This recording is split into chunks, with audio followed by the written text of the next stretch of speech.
Bismillahirrahmanirrahim. Assalamualaikum warahmatullahi wabarakatuh. Alhamdulillah rabbil alamin.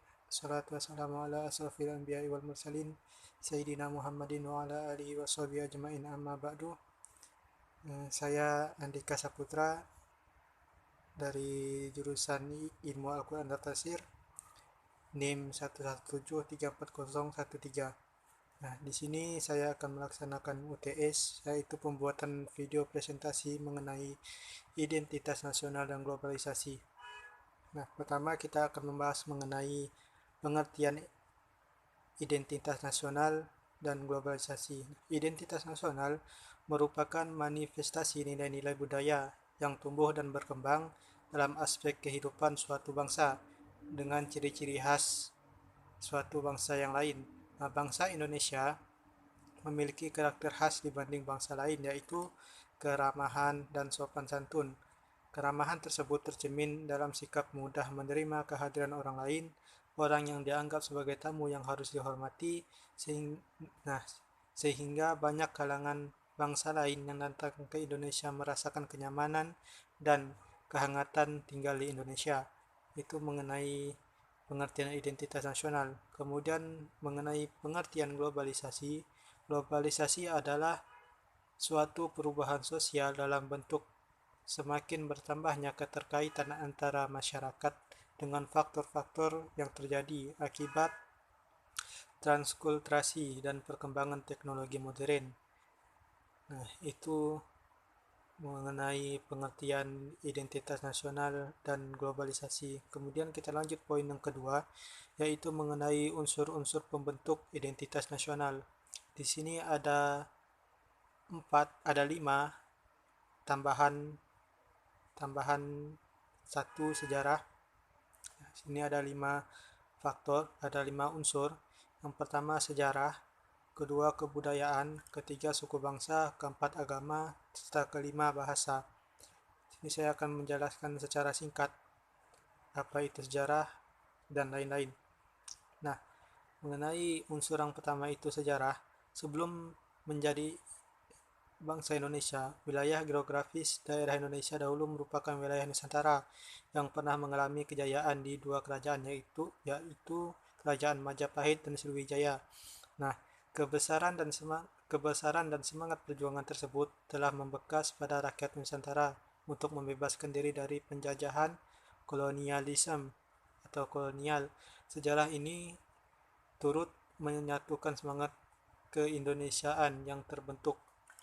Itu mengenai sejarahnya. Nah, unsur yang kedua yaitu kebudayaan.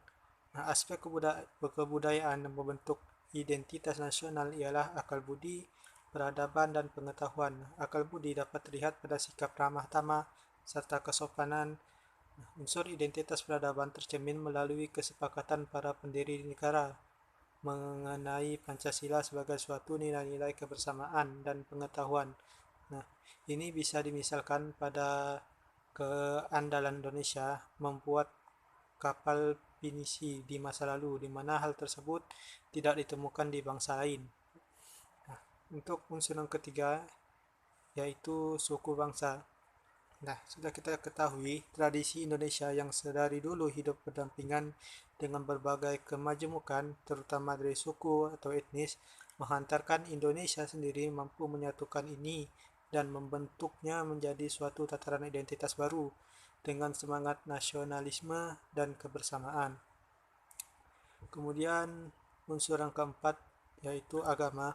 Nah, selain unsur etnis, unsur kebudayaan, agama pun demikian adanya. Tidak ada satu keharusan untuk memeluk agama apapun di pihak yang berkuasa, dalam artian tidak ada larangan untuk memeluk agama manapun yang dia inginkan. Hal ini membuat wilayah Nusantara tetap bisa beradaptasi dengan baik dan rukun. Untuk unsur yang kelima yang terakhir yaitu bahasa. Kelak persoalan budaya, adat istiadat ialah hal yang krusial dan tidak dapat berbagai konflik besar. Maka lebih mudah lagi dalam hal menjalin kemajemukan dan toleransi bahasa Nah, bahasa Indonesia sendiri merupakan kesepakatan bersama yang terutama pada Sumpah Pemuda 1928 agar memiliki satu bahasa lingua franca, yakni yang dapat menghubungkan satu bahasa ke bahasa yang lain. Untuk poin yang selanjutnya, poin ketiga, yaitu mengenai faktor-faktor pendorong globalisasi. Ada 5 faktor pendorong. Yang pertama, kemajuan iptek atau ilmu pengetahuan dan teknologi. Kedua, sistem perekonomian terbuka. Ketiga, meningkatkan kesadaran global, meningkatkan dampak aktivitas dan adanya perjanjian WTO.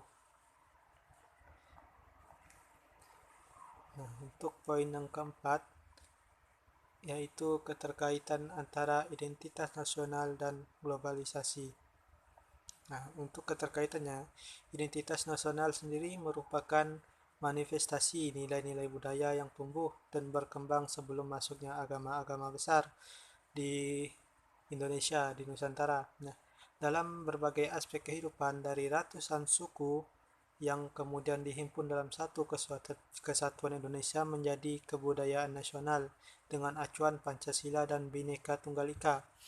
Nah, dapat dikatakan bahwa hakikat identitas nasional sebagai bangsa di dalam hidup dan kehidupan berbangsa dan bernegara adalah Pancasila yang aktualisasinya tercermin dalam berbagai penataan kehidupan kita dalam arti luas, misalnya dalam pembukaan Undang-Undang Dasar, sistem pemerintah yang diterapkan, nilai-nilai etik, moral, tradisi, bahasa, mitos, ideologi yang secara normatif diterapkan di dalam pergaulan baik nasional maupun internasional.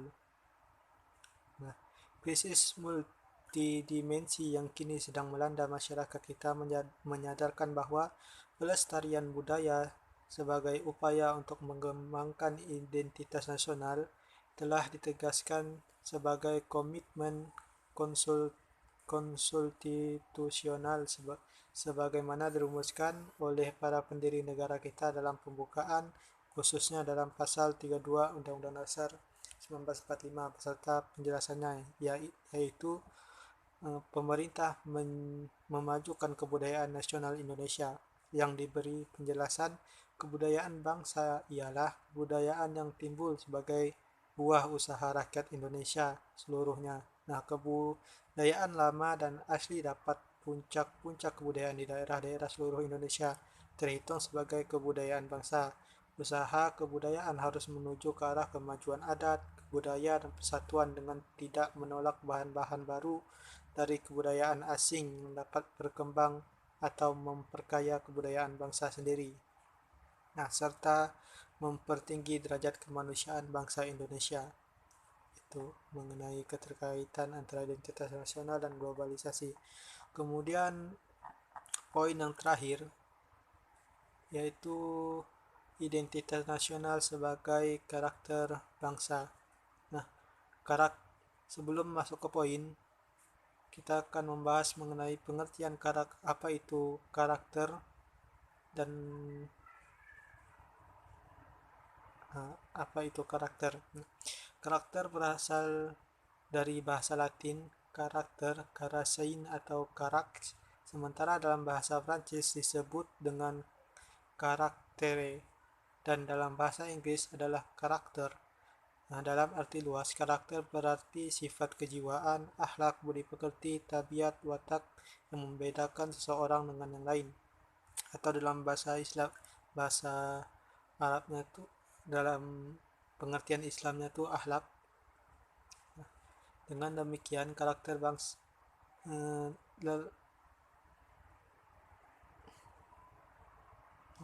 Dengan demikian, karakter bangsa dapat diartikan dengan tabiat atau watak khas bangsa Indonesia yang membedakan bangsa Indonesia dengan bangsa yang lain. Nah, setiap bangsa memiliki identitasnya, dan memahami identitas bangsa maka diharapkan kita akan memahami jati diri bangsa sehingga menumbuhkan kebangsaan sebagai bangsa.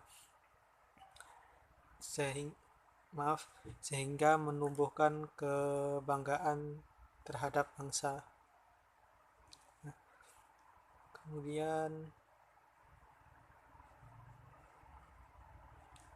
Karakter karakter tersebut terbentuk salah satunya melalui identitas yang dimiliki. Dengan demikian dapat dikatakan bahwa identitas nasional suatu bangsa akan membentuk karakter bangsa tersebut. Bersangkutan ibaratnya eh,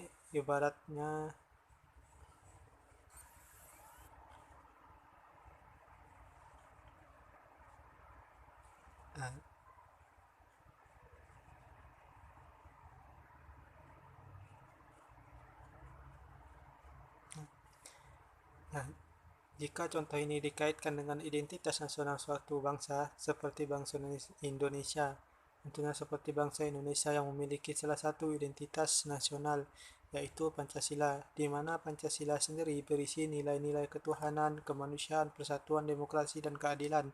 Maka dapat disimpulkan bahwa karakter bangsa Indonesia adalah religius, beradab, tidak suka bertikai, selalu bermusyawarah dalam menghadapi berbagai macam problema, dan selalu bersikap adil. Nah, itulah sedikit penjelasan mengenai identitas nasional dan globalisasi. Kurang lebihnya saya mohon maaf. Wassalamualaikum warahmatullahi wabarakatuh.